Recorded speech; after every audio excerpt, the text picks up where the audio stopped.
ரமாதேவி அம்மா, என்ன மன்னிச்சிருங்கம்மா. நீங்க ரொம்ப நல்லவங்க. ஆனா நான் அதை புரிஞ்சிக்காம மிகப்பெரிய தப்பு பண்ணிட்டேன். யார் யார் பேச்சையோ கேட்டு என் பேத்திய உங்ககிட்ட இருந்து பிரிச்சு வாழ்க்கையில பண்ணக்கூடாத பாவத்தை நான் உங்களுக்கு பண்ணிட்டேன். பவித்ரா எனக்கு உறவுன்னா உங்களுக்கு உசுருன்னு இப்பதாம்மா எனக்கு புரிஞ்சுது. நான் தப்பு செஞ்சிட்டேம்மா, பெரிய தப்பு செஞ்சிட்டேன். என்ன மன்னிச்சிருங்கம்மா. என்ன நீ திடீர்னு இந்த ஆள் இப்படி பேசிட்டு இருக்காரு? அதானே, இவரை வச்சுதான் அந்த குட்டி பிசாசு அனுப்பலான்னு நினைச்சா இவர் மாத்தி பேசிட்டு இருக்காரு.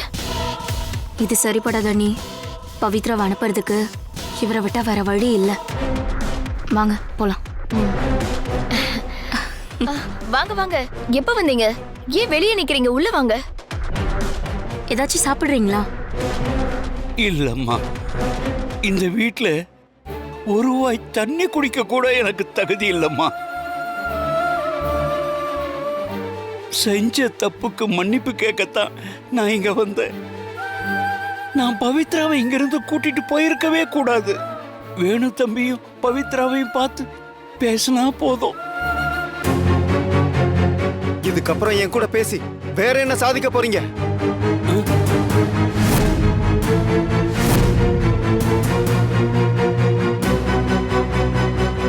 அவ்வளோ சொன்னனே பவிய கூட்டிட்டு போகாதீங்கன்னு, கேட்டீங்களா? நீங்க கூட்டிட்டு போனதால என்னெல்லாம் நடந்துச்சு பாத்தீங்களா?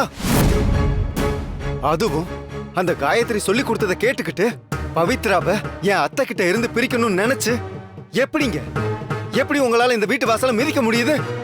உடம்பு கூசல. டே வேணு, ஒரு பெரிய மனுஷன் கிட்ட இப்படியாடா பேசுறது? பெரிய மனுஷன்றது வயசுல இல்ல, நடத்தையில இருக்குக்கா. என் அத்தை கோமால இருக்காங்கன்னா அதுக்கு இவர் ஒரு வகையில காரணம் தான்.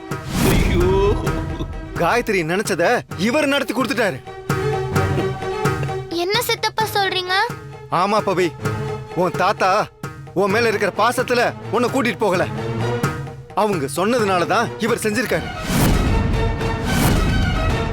வேணும்னா நீயே கேளு.